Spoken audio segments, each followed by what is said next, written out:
Good morning, everyone. On behalf of the Eastman School of Music and the Dean, Jamal Rossi, I welcome you all here to Kilbourn Hall, and for those via stream to celebrate the life and legacy of Carol Weber.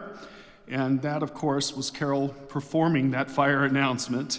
And she had the occasion to write about this creation. So, quote, "The Kilbourn Welcome was commissioned by David Higgs on the year of the Howard Hanson anniversary. The dean at the time, Bob Freeman, had legislated that all performances had to include an Eastman composer for the entire year. Given the dearth of really good Eastman composers, we decided to get Eastman's Sidney Hodkinson to set the fire exit announcement to music, so anyone could use it to fill that requirement, to great hilarity, of course. So Jamal Rossi could not attend today because of an engagement scheduled in advance of this celebration. He did prepare a video welcome and some remarks. Good morning. I'm very sorry that due to an out-of-town commitment, I'm unable to be with you in person to celebrate the life and impact of our friend and colleague, Carol Weber. As Carol's daughter wrote so beautifully in the obituary contained in your program, Carol was indeed a woman of resilience, curiosity, and honesty. In the 14 years I had the privilege of working with Carol, I appreciated the kindness and generosity she showed to me, which I always felt was a glimpse into the relationship she built with her students. In addition to being a tremendously effective teacher, I considered Carol a friend and counselor. I welcomed our regular conversations and annual lunches where we talked about music at Eastman and beyond, as well as matters of the world.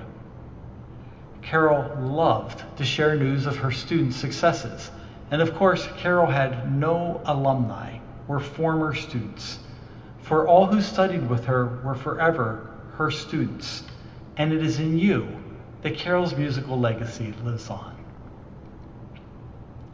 In her last 2 years on the faculty, when her health was becoming a significant challenge, Carol remained unflinchingly committed to her teaching.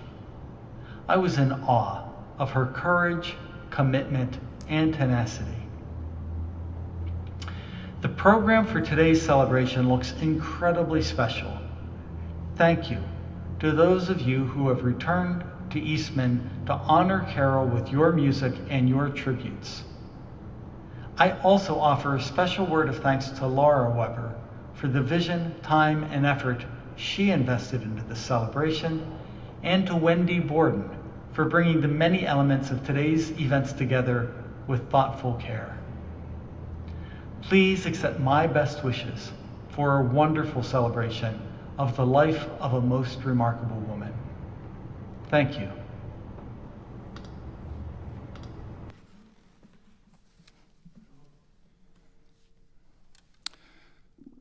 I want to thank Laura and her family for allowing me the opportunity to speak at this celebration. And I've been asked to reflect on my time with Carol. There's so much to say, and my words won't come near to encapsulating my immense appreciation for Carol, her support, and her inspiration. What words or music could describe or capture Carol in 5 minutes, let alone even an hour celebration? But I hope these words also reflect some of what the students think about Carol as well, who can't be here. Now that I'm in retirement after 34 years of teaching, I've been contemplating my musical journey. When making a music career, you can usually identify a handful of artists, instructors, or mentors who've influenced you to reach beyond your comfort zone. Someone who keeps you from complacency, or who moves you from what I would call a provincial world of artistic existence to a bigger world of creativity and discovery. These artistic influencers encourage you, believe in your work, challenge, intimidate, motivate, make you take risks, instruct, are honest, and they listen to you. They also get you out of your head and make you do the work and enjoy it. 4 people in my life fit in that category, from my early college instruction to the start of my teaching. Carol, as one of these 4, is perhaps the most important. In the early summer of 1989, I was finishing up my MM in opera directing at Florida State University. At the time, my primary opera director and advisor, Lincoln Clark, told me about a job opening, a new position as assistant director of opera at Oberlin Conservatory. Lincoln indicated he had some connections with the faculty at Oberlin. I interviewed in late July and received word that I got the position in mid-August and was to report to Oberlin as soon as possible. There I was, 26 years old, never have lived up north, arriving by car 2 days before classes started, having to teach 2 classes in 2 days, my first classes ever. My wife, Leanne, was still finishing coursework in Florida, so I was on my way and on my own for the fall semester. The nerves were high. I felt like I was airdropped into a completely new environment, an active, intellectual, and liberal jungle. This is not an exaggeration. When I arrived at Tappan Square the first time in my car, the main square on the east side of the campus, if you know Oberlin, a group of extremists were trying to hand out leaflets on the North Main Street, and Oberlin students were engaging in vigorous, peaceful protests and dialogue. The crowds were so thick that it was stopping traffic, advocacy in action, and I was welcomed to Oberlin. My housing for the semester was a rental on campus owned by Oberlin. I was told to first report to the main office in the conservatory. When I walked into the main office, there was a pile of documents with a note on top of it. The message said, "Come to my office immediately when you arrive." I thought, well, it had to be HR office or my director of opera, who was my supervisor, Judith Lang, who wanted to give me further instructions.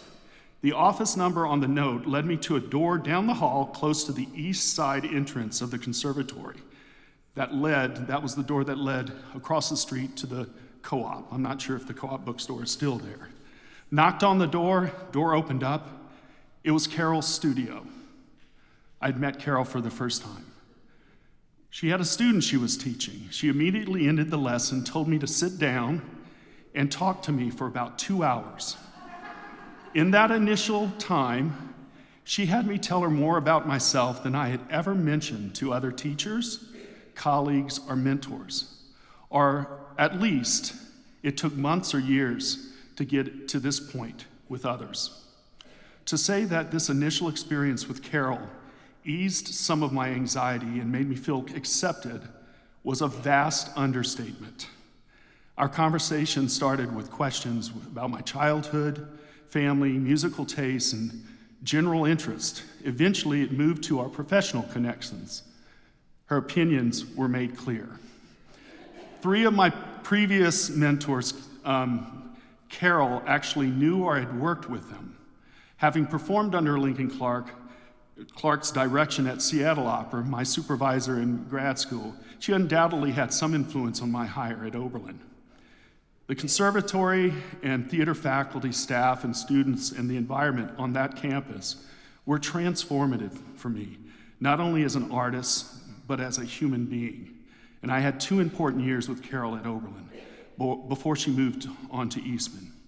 Having been self-trained as a musician, a focus on athletics, believe it or not, in high school, not being serious about music until college, and being from a small town in South Louisiana, I tended to put on a false front and not mention these things because I thought I would be judged or give a first impression that would keep me from fairly proving my abilities to others. I learned from Carol. In that first encounter in her studio, through countless conversations with her, watching and hearing her sing, and being the beneficiary of working with many of her students, some of which you will hear momentarily, when it comes to creativity and artistry, every life experience is not wasted. It brings honesty to your performance. As teachers, we need to encourage students to embrace their artistry and embrace these experiences. Risk who you are, not what you wish to be. These experiences are the fabric that make one unique, truthful, a one-of-a-kind performer, and offers you a professional identity that serves others. At the heart of this, as a singer and a director, is the importance of being a storyteller with a real connection to the text. That said, Carol also expected you to be a technician, vocal, language, consistent musician, and know your performance practices. She also didn't mince words regarding her expectations, knowing when a student wasn't rising to their ability. She expected a lot, and the students respectfully responded. In April 1995, I received a phone call from Carol, who was now teaching here at Eastman. We hadn't talked for 2 years. She informed me that Richard Perlman was leaving as the Eastman Opera Theater opera director, and they were looking for directors and teachers to cover for what would be a 2-year search at the time for his replacement. Carol was very clear, I was not a part of the search. They just needed me to cover a module of workshop and direct the winter or January show in the EOT's Black Box Theater 804 Annex. I received permission from Oberlin to drive to Rochester on Wednesdays, starting in November, and to travel back to Oberlin on Sundays. And I did that from November, December, and January. I was told in January of 1996 that I was now considered part of the search and had a formal interview in the spring of 1996. So I want to now just briefly mention some highlights, thankful moments with Carol's. 2 recitals she gave in Finney Chapel in Oberlin. The rep being mostly leader, a lot of what we're going to hear today in this celebration, but also this afternoon. It's such an appropriate day. Her sitting in staging rehearsals and working with me, with her students. Her house, backyard, small porch overlooking the lake. Those conversations that went from late afternoon to late in the night. Early year department parties at her house. Times I had with Carol and Rita Shane at her house. And one evening at her house with Carol, Rita, and Mira Zakai. I will never forget that. And conversations in her kitchen. I had some of the most profound conversations as she was cooking in her kitchen. Always starting our conversations about family before the business of the school or the department. The bubbles, I'll just leave it at that. Carol's honesty with me. We had intense moments, even arguments and conflicts, but we quickly got past them. Her giving me space and accepting that I couldn't tell her certain things while I was department chair. Her laughter, it's still ingrained. Meeting for breakfast at the Parkside Diner many times, and lunch in her studio, it was an escape. There are many former students who I now consider friends from all the studios at Eastman, but I do remain close today with several of Carol's students in her studio from the first moments I arrived at Eastman in 1997. And then a performance, Carol's last performance, doing Madame Armfeldt in EOT's A Little Night Music. That was her last performance on stage. And she still had game. And I want to thank Leah Arrington for helping me make that happen. She knows why. After 28 years at Eastman, the school has been inspiring and challenging for me. It's been an amazing world. How important was Carol in my being hired at Eastman? I believe if I had applied for that position at Eastman in 1995, based only on a cover letter and a resume, I'm not sure I would have made it into the first round of applications. I got my foot in the door with the offer to teach a class and direct a show at Eastman, Like the first time I met Carol in Oberlin, she opened a door for me at Eastman, and she invited me in. And through that door, I've had the chance to work with talented faculty, created friendships with the faculty, collaborated with exceptional group of artists, and so many exceptional students who've inspired and enriched my creativity over half of my life. Like countless students of Carol's, she encouraged me, helped me find my identity as a director, the best part of my directing, not the worst, believed in my work, challenged me, was honest, had expectations, motivated, instructed, and listened to me without judgment. I am forever grateful.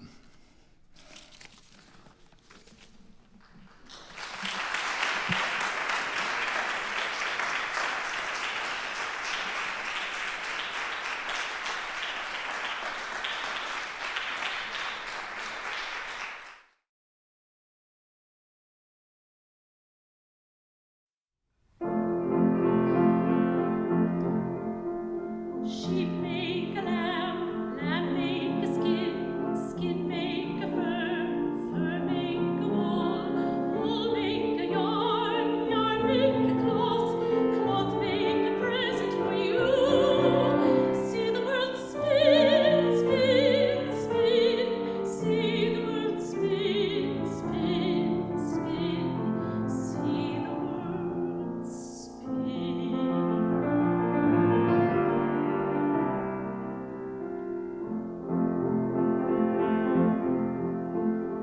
Field had a tree, tree had a nest, nest had an egg, egg had a bird, bird had to fly, didn't know why, bird had to sing a song too.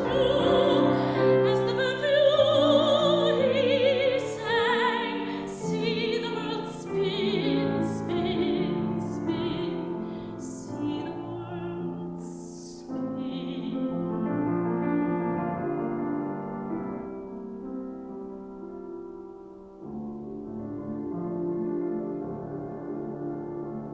When the time comes, you are alone. Dark is the night, cold is the wind.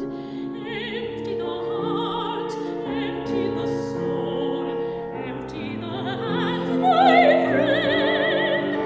So light up the fire, put on the tea. Let the dark something inside you come out and be free to fly into the night and die.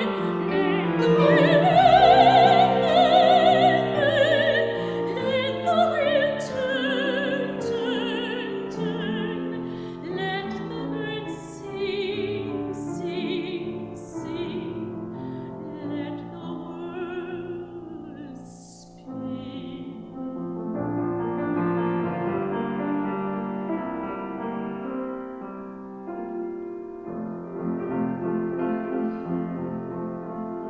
Bees make a buzz, fleas make a bite. Love turns a great many wrongs into right. Poets weave words into their songs. Weavers string poets along. Let the cruel words now fly through the sharp needle's eye. Weavers and poets cry, but while their fingers fly, like the bright bird they sing. Let the world spin, spin, spin,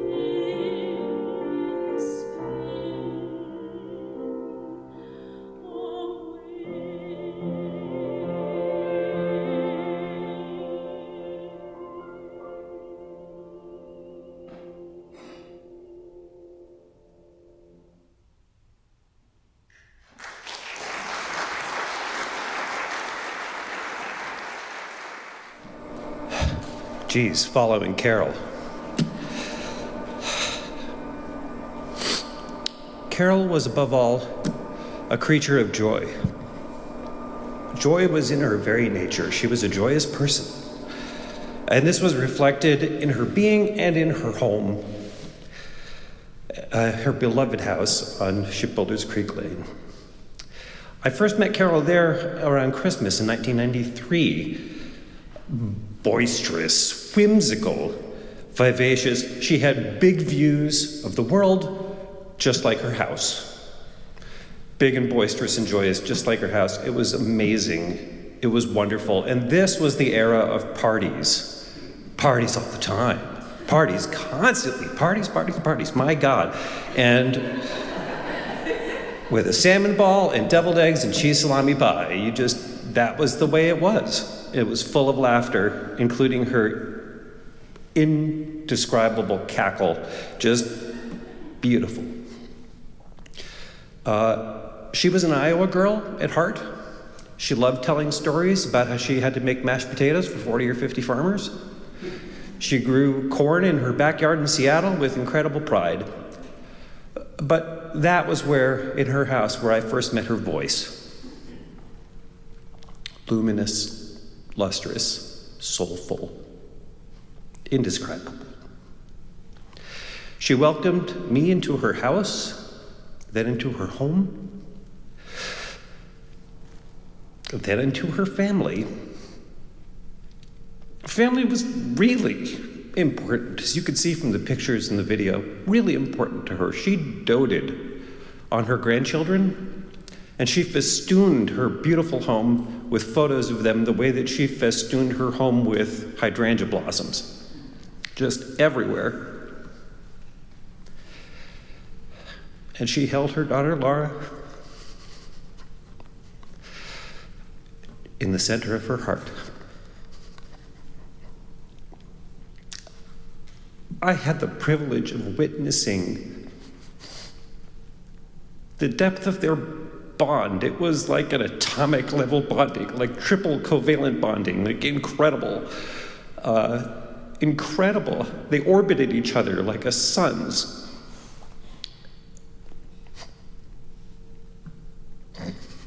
And she welcomed me into that.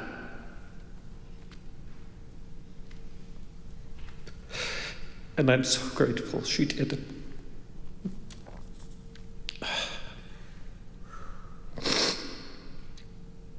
When we visited her at her home, she would play schmaltzy music at the piano, like Alexander Malouf, who I've never heard before or since. But she just loved it. She would read 2 Christmas mice every year to her grandchildren, who would crack at the same jokes in the same places and the same comic bits. She had timing, and she had panache. Late in her life, I had the good fortune of listening to a recording of a recital she had given when she was quite young. And again, her voice, rich, compelling. I said, "Carol, what do you hear from this recording?" And she said, "I hear the click of my heels walking across the stage." She loved walking briskly. She loved being on stage. And she's now unshackled from her poor body that held her enormous spirit. I am so grateful. I am so grateful to have seen so much of her and spent a little time on earth with her, both here and also in California towards the end.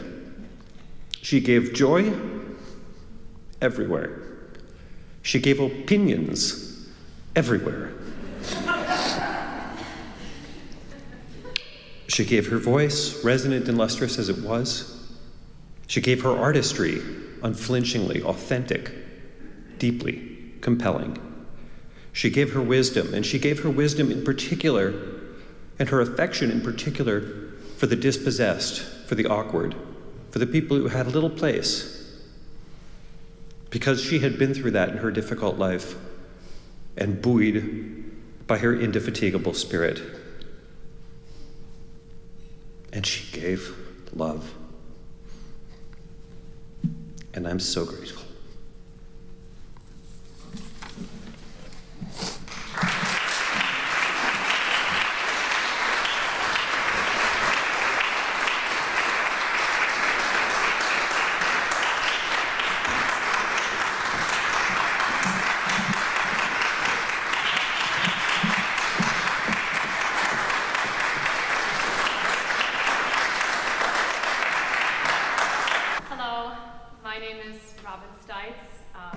I had the immense privilege of being among the last of Miss Weber's students here at Eastman. Dr. D'Amato and I will be performing Schubert's Nachtlied II.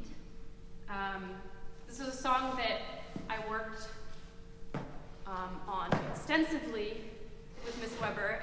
As you'll see, it's a very short song, but we came back to it a lot, almost painstakingly. In particular, we prepared it for my entry into the Kneisel competition, which will be occurring later this afternoon. And I kind of, since then, have compulsively sung this song. I come back to it over and over again. I think it was in working with this song with her that she really brought home for me what an immense, wondrous, entire universe can exist in one song. And what a miraculous gift it is to be able to put words to music.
Because of this occasion, how woven Carol Weber is in my life.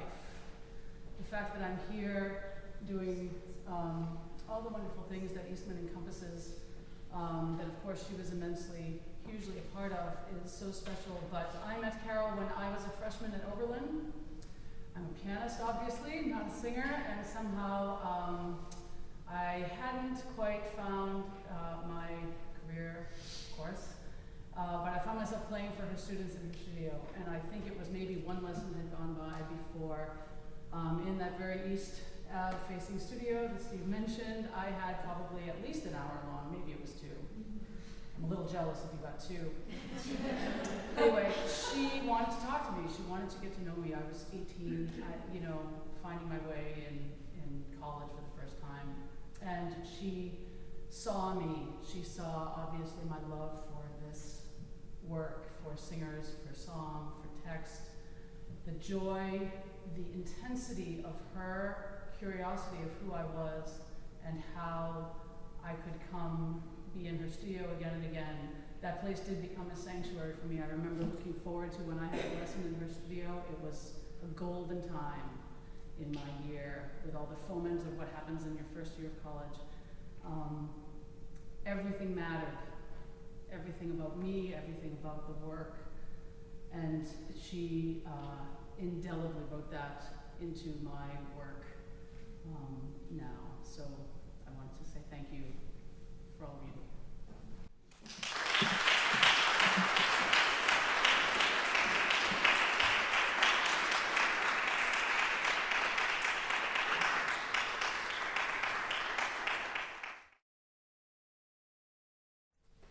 Carol Weber, what a legacy. My name is Louima Lilite, and with me I have Dr. Russell Miller. We would like to offer you something very special. It is Beau Soir by Claude Debussy. This song represents so much to me and so much to Carol. First, I wanted to sing Amir, but I will not go into a long explanation of why I'm not doing that, except to say that there's a connection between that piece, between this piece and Carol. Because I see her as a spirit who is one with nature. I see her as a flower. She blossomed as an artist who sang with passion, as an artist who taught with heart and a firm hand, as someone who was fragrant in the midst of chaos and frustrations and all kinds of things that we encounter in this world. I do believe that she wants you to receive this message of peace, because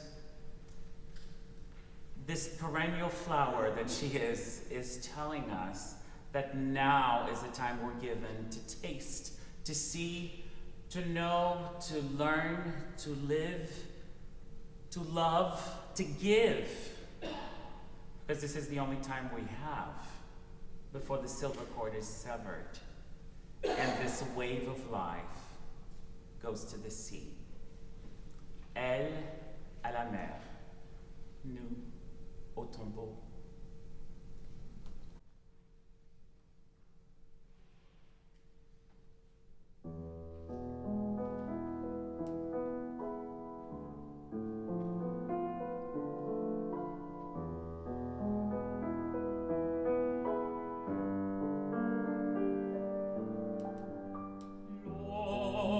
Soleil couchant, les rivières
everyone. We have 2 Mary Oliver poems for you today. Nana introduced me to her writing, and I loved it very much, and I loved reading poetry with her. So these are for you guys. Morning Glories. Blue and dark blue, rose and deepest rose, white and pink, they are everywhere in the diligent cornfield, rising and swaying, in their reliable finery, in the little fling of their bodies, their gear and tackle all caught up in the cornstalks. The reaper's story is the story of endless work, of work careful and heavy, but the reaper cannot separate them out there. They are in the story of his life, bright, random, useless, year after year, taken with the serious tons, weeds without value, humorous, beautiful weeds.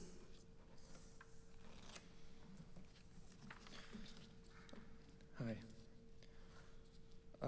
Before I say the poem, I didn't write anything. It's hard to put into words what Nana meant to me, but just to say, there was never a moment when I was around her and I didn't feel comforted. This is at the lake. A fish leaps like a black pin, then, when the starlight strikes its side like a silver pin, in an instant, the fish's spine alters the fierce line of rising and it curls a little. The head, like scalloped tin, plunges back and it is gone.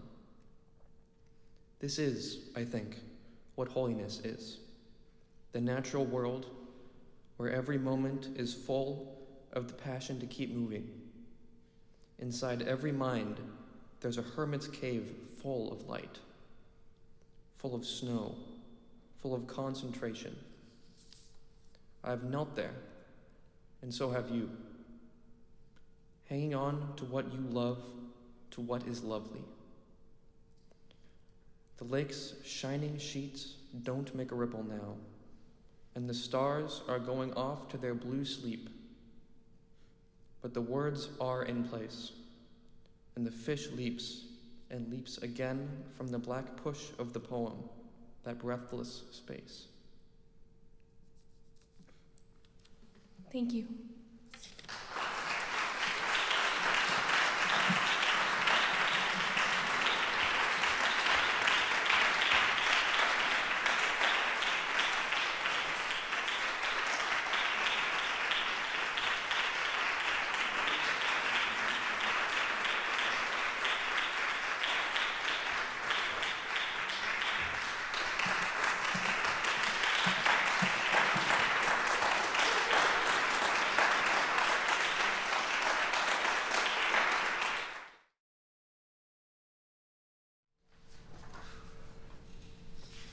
Carol is with me every day in my work, gently reminding me that everything we teach, we are learning, and everything we teach is love.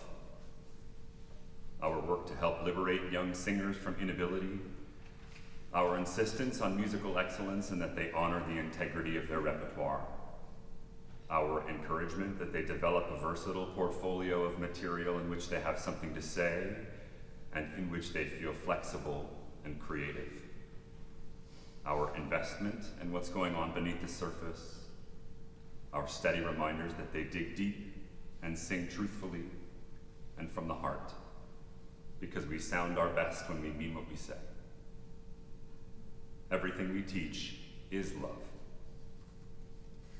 And I'm still learning, so I opened my From CSW file last night and landed somehow on a note she sent before Kneisels in 2006 that read,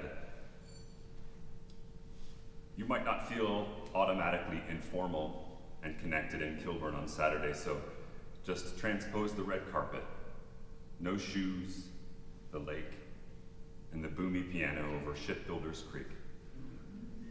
Take pleasure not proving into your performance, and I'll be right there, sending you radiance and calm." A beautiful frame for Morgen. thank you, Carol, for the music, the laughter, and the many years of love and care.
Und morgen wird die Sonne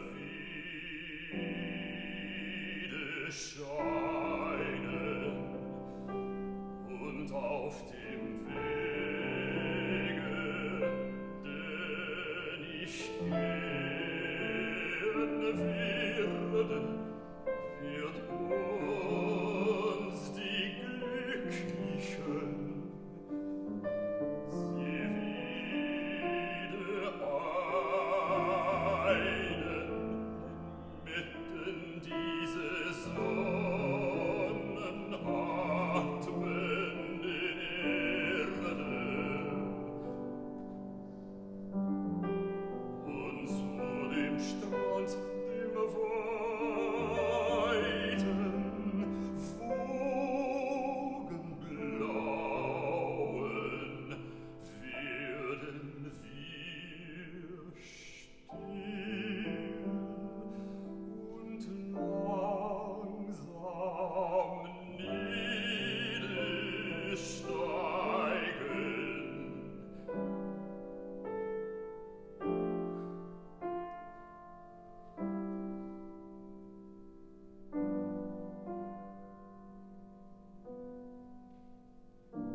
The first time I encountered Carol Weber was at the end of my freshman year at Oberlin College. She was interviewing to be a sabbatical replacement for my teacher, and I was singing in her audition masterclass. After I sang, she looked right at me with a wicked smile and a twinkle in her eye and said, "My dear, You are making up your voice. And of course, I was all the things, chastened, offended, but mostly intrigued by this woman who cared enough to be direct. It was as if, after 3 minutes of singing, she knew all of my ill-fated strategies for success in life. Ambition, effort, people-pleasing, impressing, and she stripped them all away in one fell swoop. And for the next 3 years, I would have to learn what it was to be me, to sing as me, to show up as myself, and not as what I thought others wanted me to be. Those early years were my first lessons in what Carol called musical truth-telling. Only years later did I realize the absolute integrity she modeled that first day when I met her. It was a job interview, and she said something to me that very likely might have offended my teacher and cost her the job. She told the truth. And as she would counsel me years later in my own job search, go as yourself, not as what you think they want. Carol always encouraged in me the crooked path, the one filled with eccentric passions and side projects, the very things that years later I would build upon in an unintended career in singing contemporary music. And once I finally did get that teaching job, she would counsel me to always teach to the text. Every technical solution you seek to impart to a student can be found in both the content and the execution of the text. This she knew like nobody. Carol's photo has sat near the piano in my studio for years, and whenever I don't know how to help a student, I look at her picture and I remember that the text provides everything we need, not just in music, but in life. To be open to text is to be vulnerable.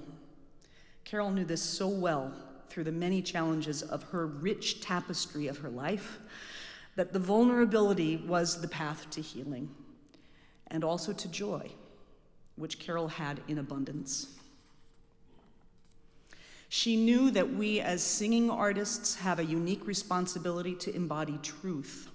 Our own truth, yes, but the universal truths shared by humanity through poetry, music, and art. Carol lived her truth with integrity every day.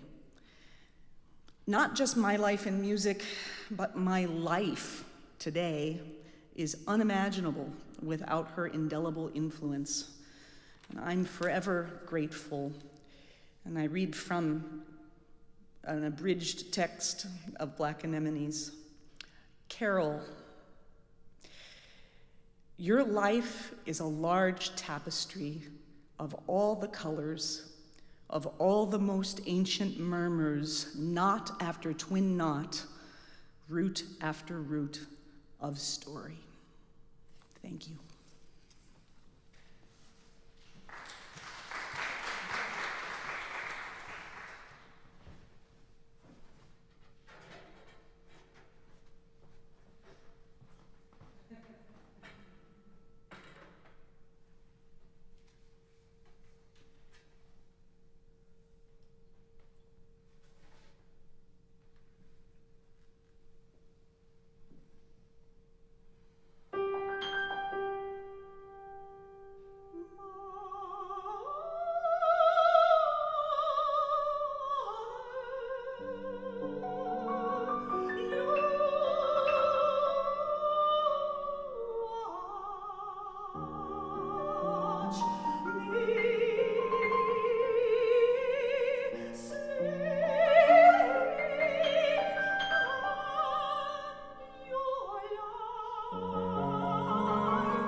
Good morning, everybody. I think you all know me. I think you've all known me for the last how many decades? I'm Lara Weber. My second favorite title is Carol Weber's daughter. My first favorite title is my children's mother. And I really feel in this moment, and have felt this entire time since she died, and frankly throughout her health struggles, that I have had hundreds of siblings, and you are all of them. I've had additional parents, I have college moms, I have Seattle moms, I have the world's greatest mother-in-law,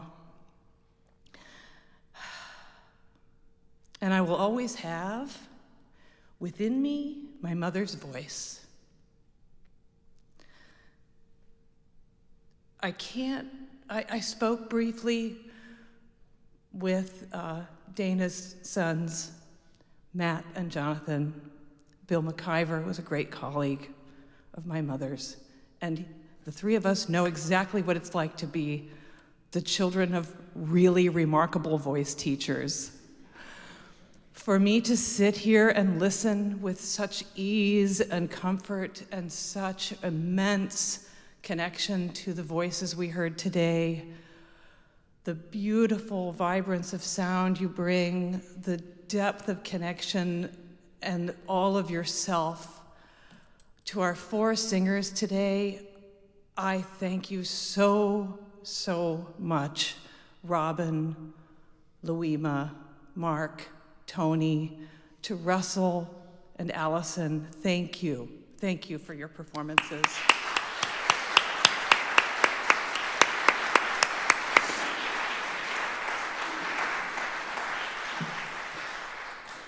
My mother's voice has been in me since the chromosomes were dividing.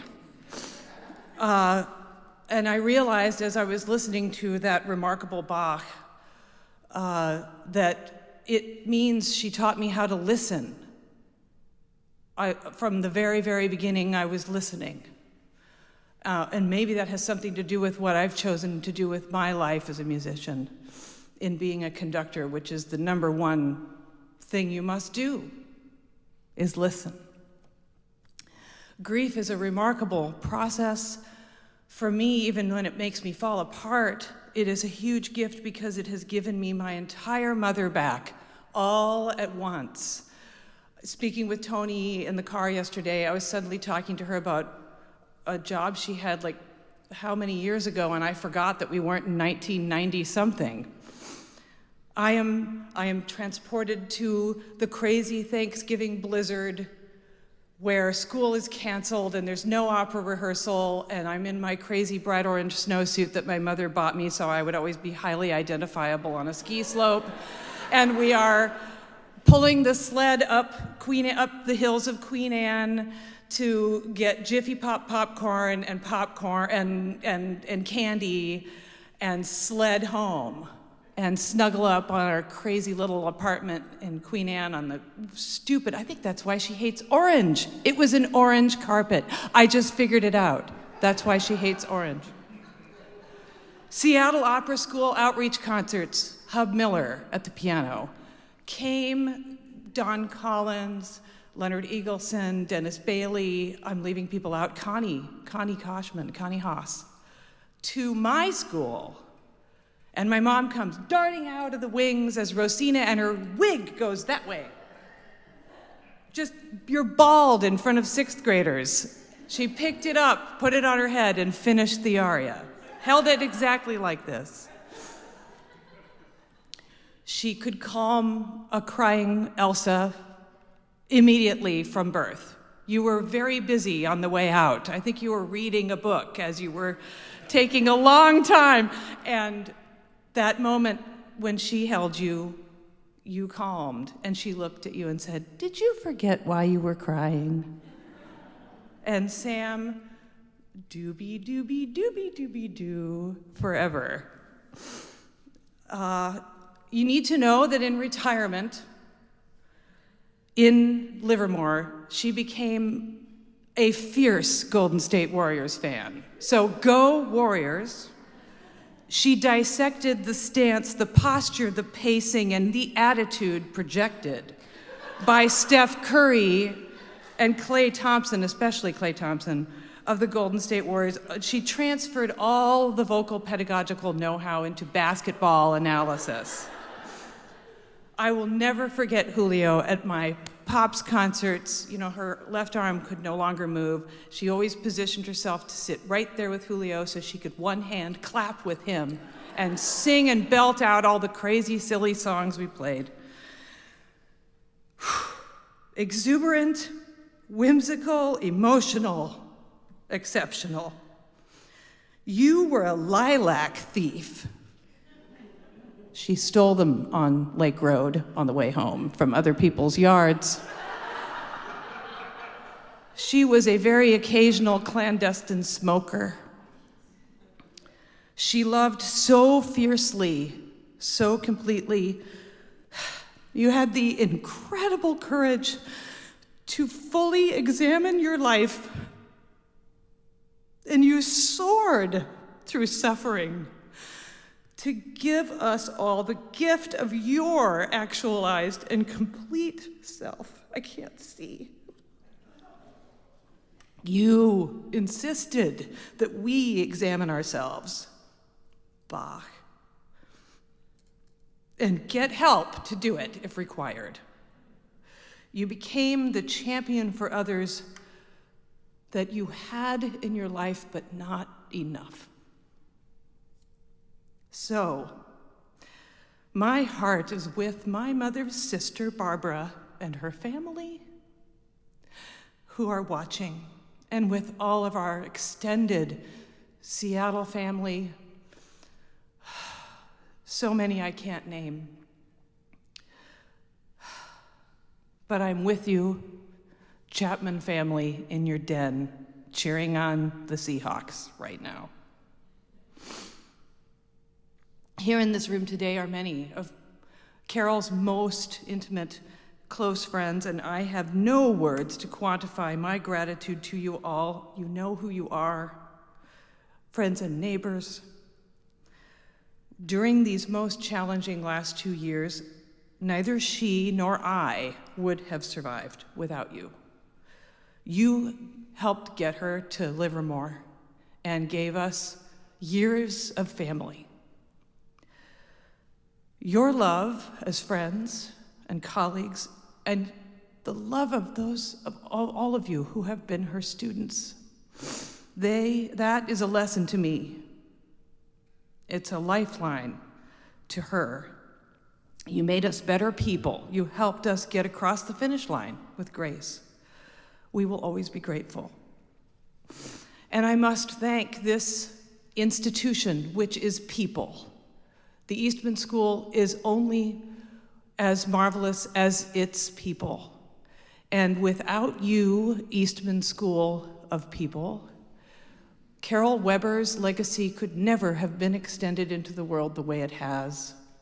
I really deeply thank this whole institution, friends, students, and colleagues.